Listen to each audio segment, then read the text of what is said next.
But in order to get there, we need to do all these other practices. Yeah, it's difficult. But it doesn't matter. Paddleboard is easy. But it's boring. I will take you someday about it. No, I'm not coming. I'm not coming. I gave up on all these activities. And I don't miss them. This is it. I was such a skier all the time. I went to work. I went to learn languages. This is why I know my languages. That was the motivation, to learn languages. So I can go work in a sports shop in the Swiss mountains. So I can go skiing. That's what I did. So I left school when I was 15. I have absolutely no papers, no diploma, nothing. So, and then, yeah, I was skiing. Every 3 minutes we went to ski. So it didn't matter what. You see, this is the thing also. If that's your determination, you're not waiting for the sun to shine to go. You go every moment. Even when it's very dangerous because it's so foggy. I mean, it's so stupid. Yeah, it's so terribly stupid. And what did it? It didn't make me a better person. It was just nice. Yes, it was nice. It's true. It's nice. It's nice. That's it. So I don't need these things anymore. So I can. This is why I don't have to work for money also, because I don't need all these things anymore.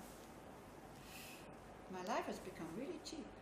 And I don't think I'm an unhappy person, to be honest. I don't think so. Maybe you think so. Maybe you have compassion with me. Poor thing, she's not allowed to go swimming. You know? Poor thing, she's not allowed to go skiing anymore. Poor thing, she's not allowed to have sex. This is problem. Huh? It's not bother. No. No. I'm very happy alone. No hassles of trying to please somebody who is very difficult to please. I have no problems being alone. Also, I'm hardly ever totally alone, only when I go into retreat. I've never had so many friends, and I never knew so many people before when I was still doing all these activities. I know so many people. It's amazing.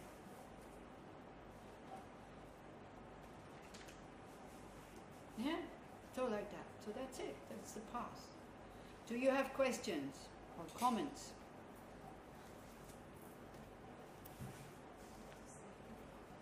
How many recorded people have been able to attain this? I don't say. But you see it in their behavior. When somebody was being tortured for 20 years and has absolutely no hate for the torturers and does Tong Leng with them to take on their future suffering, I think that person has attained something. So you might notice it through their behavior, but they won't say, hey, woohoo, I have attained, whatever. Yeah. And sometimes you also notice it when they teach on emptiness, that you think, oh, they understand this on a very, very, very deep level. So like that, but they don't say. And even if millions of people have attained it, I still have to attain it by myself alone. This is it, you know. It doesn't make any difference how many have attained and how many have not attained. It helps you believe that it's possible. Huh? It helps believe that it's possible. Not necessarily. Not necessarily.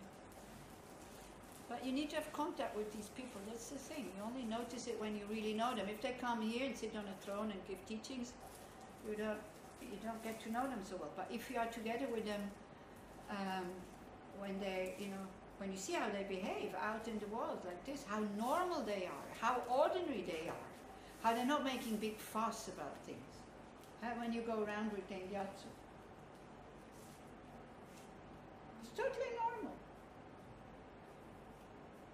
Not making big fuss about anything.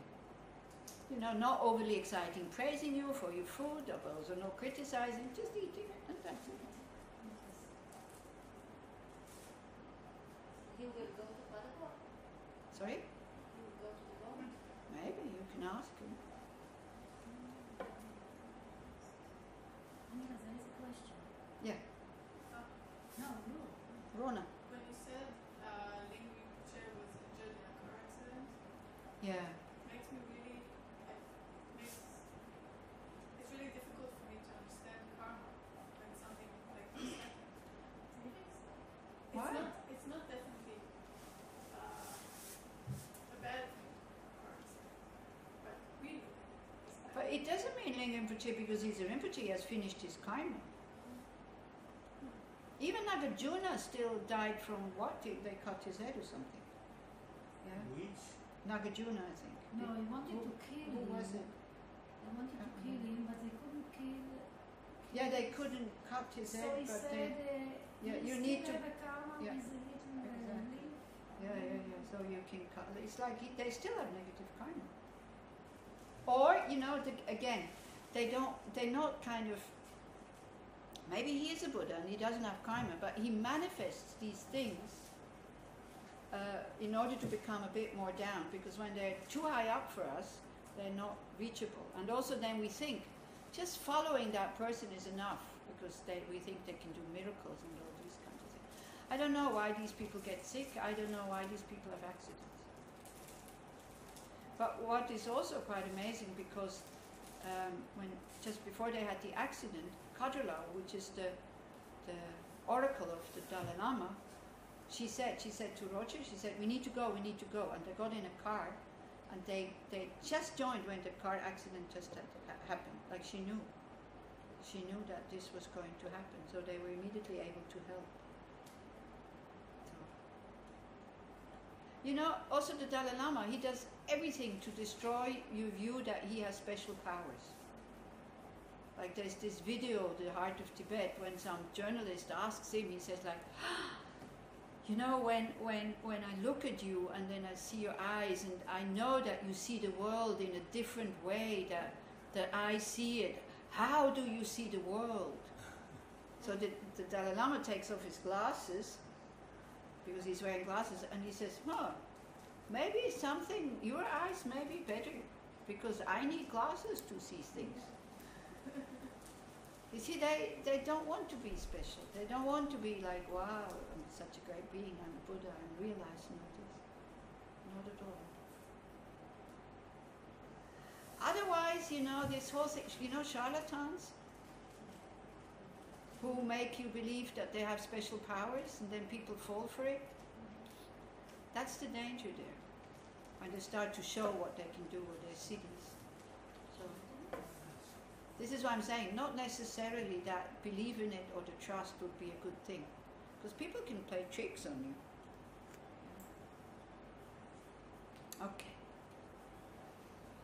Okay, so anyway, this teaching, you have to hear this again and again and again and again and again. Slowly it will start to make sense. Slowly you will be able to practice it. Slowly whenever you see the text, you say, such a great text, and say, like, this is really crazy. So slowly.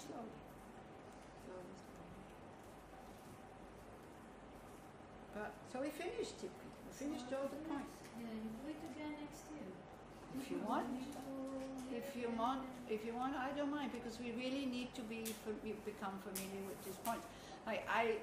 The first time I heard it, I was very inspired, but then I totally forgot about these slogans. So, for example, what you can also do, you can write them out, and from time to time you think, okay, for 1 week I'm going to practice this. Like you draw them out, or sometimes when you have a problem, then, because today I was walking down to the dining room, I was just going like this, and it opened up with the Derns, to make practices to the Derns. So I thought this morning, and I forgot, maybe I can elaborate a little bit on that.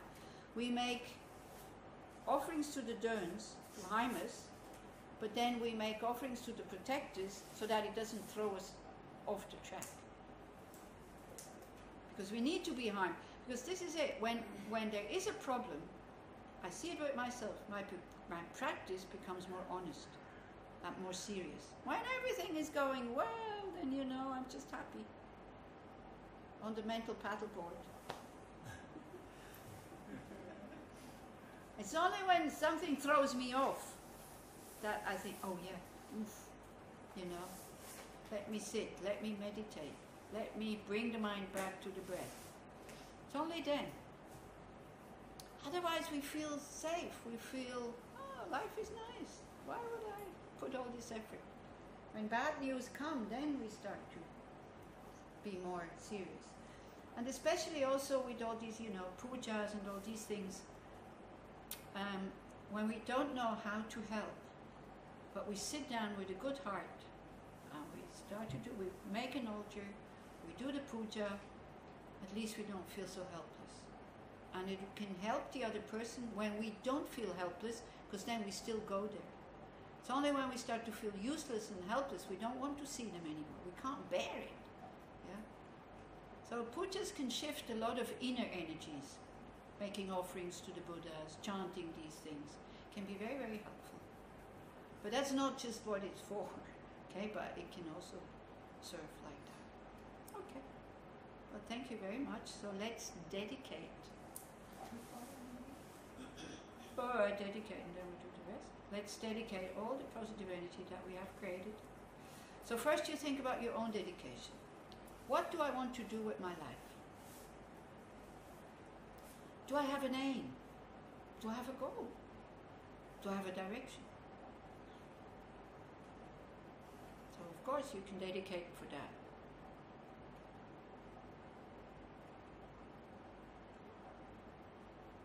But that's not Buddhist practice. Buddhist practice is either self-liberation, like nirvana, or full enlightenment for the benefit of all. Try to see the difference between self-interest and, wow, I'm doing this practice because one day, who knows when, but it doesn't matter when, I will be able to be the person that I really want to be, and to be of real benefit to all sentient beings.